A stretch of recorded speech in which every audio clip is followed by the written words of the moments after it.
สวัสดีครับทุกท่านยินดีต้อนรับเข้าสู่กูประดิษฐ์ชาแนลกันอีกครั้งนะครับกูประดิษฐ์ชาแนลในเทปนี้นะครับพบกับผมนายแมนกูประดิษฐ์กันอีกเช่นเคยนะครับในเทปนี้ผมจะมาพูดถึงงานเสียกันนะครับ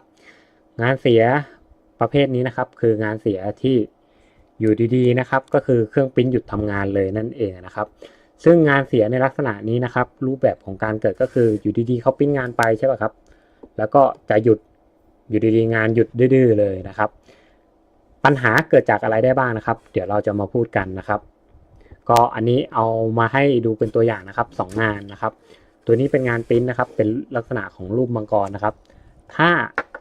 เดี๋ยวผมจะโฟกัสให้ดูนะครับถ้าท่านเห็นติ่งนะครับท่านก็จะเห็นติ่งที่เป็นลักษณะน้อยเซลล์หยุดไปนะครับกลางทางนะครับก็คือปริ้นอยู่หยุดเลยนะครับแล้วก็แช่ไว้ไปเรื่อยๆนั่นเองนะครับในลักษณะแบบนี้นะครับก็หยุดงานก็จะเสียไปเลยนั่นเองนะครับถ้าเรามาปริ้นต่อใหม่นะครับเราก็อาจจะปริ้นไม่ได้นะครับเพราะว่าหัวเขาก็จะติดติ่งที่เขาสร้างขึ้นมานะครับที่เป็นตัวที่พลาสติกละลายกับตัวไนเซลนั่นเองนะครับปัญหาที่เกิดขึ้นนะครับเกิดจาก1นะครับเรื่องของระบบไฟนะครับที่ทำการเลี้ยงบนบอร์ดแรมนั่นเองนะครับเนื่องจากว่านะครับถ้าท่านไม่ได้ใช้ตัวสำรองไฟนะครับหรือว่าตัว UPS นั้นเนี่ยนะครับท่านก็จะ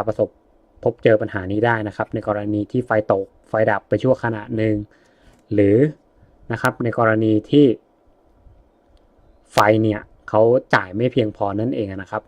ก็คือพอเขาตกเสร็จปุ๊บนะครับไม่มีไฟเลี้ยงเจ้าบอร์ด Arduino ข้างล่างนะครับก็คือเหมือนกับว่าเลี้ยงไม่เพียงพอนั่นเองนะครับจนทำให้เจ้าบอร์ด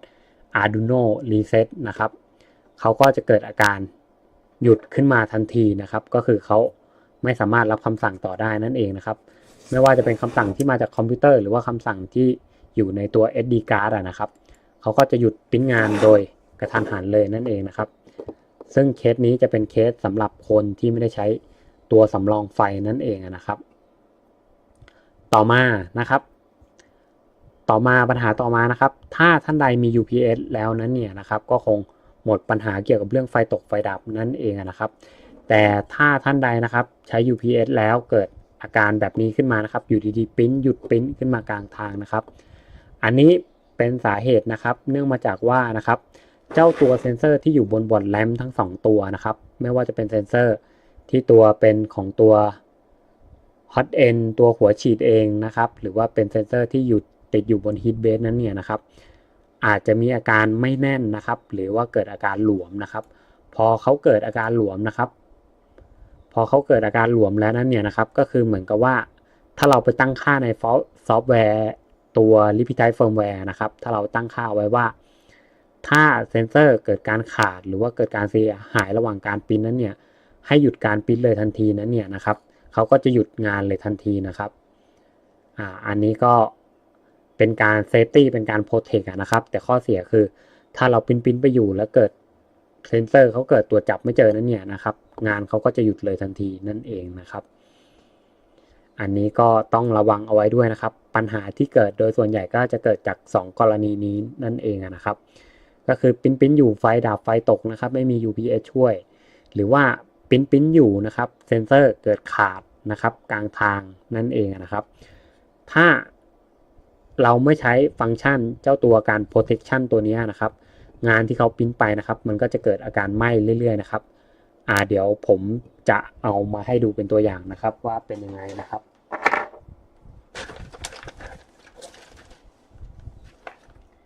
ในกรณีนี้นะครับงานที่ปริ้นนะครับด้วยฟังก์ชันที่มีการป้องกันนะครับหรือว่าการ defect นั่นเองนะครับ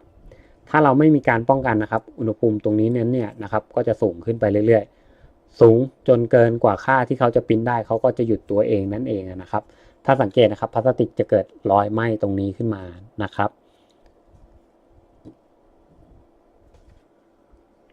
แล้วก็แต่ถ้าเจ้าตัวนี้นะครับจะมีการป้องกันนะครับพอเขาไม่เจอเซ็นเซอร์วัดอุณหภูมิเสร็จปุ๊บนะครับเขาก็จะหยุดโดยกระทันหันนั่นเองนะครับก็จะหยุดอยู่ท่านี้เลยนะครับถ้ามาปริ้นต่อผมไม่แน่ใจนะครับว่าจะปริ้นได้หรือเปล่านะครับเพราะว่าถ้าให้ทุกท่านดูแบบใกล้ๆหรือว่าโฟกัสกันให้ดูนะครับเขาจะมีติ่งตรงนี้อยู่นะครับถ้าติ่งตรงนี้เนี่ยถ้าเราลองไปเริ่มงานชั้นที่เราปริ้นอยู่นะครับ เขาอาจจะเกิดการชนได้ และงานก็อาจจะหลุดจากฐานที่ยึดเกาะได้นั่นเองนะครับ ก็เป็นผลให้งานเสียนั่นเองนะครับ อันนี้ก็เสียแล้วแต่เผื่อบางท่านอยากปริ้นต่อทำไงนะอะไรอย่างเงี้ยนะครับ ซึ่งในที่นี้นะครับก็มาบอกกันว่าลักษณะ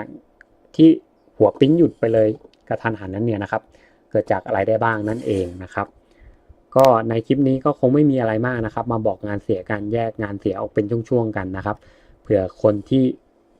เจอปัญหานี้นั่นเองนะครับสำหรับงานเสียในลักษณะแบบนี้นะครับ ก็ในคลิปนี้นะครับก็ขอได้รับความขอบคุณนะครับจากผมนายแมนกูประดิษฐ์นะครับ เดี๋ยวคลิปหน้านะครับจะมีอะไรนะครับ เดี๋ยวเรามาว่ากันนะครับสำหรับคลิปนี้นะครับ ต้องลากันไปก่อนนะครับ ไว้พบใหม่กันคลิปหน้านะครับ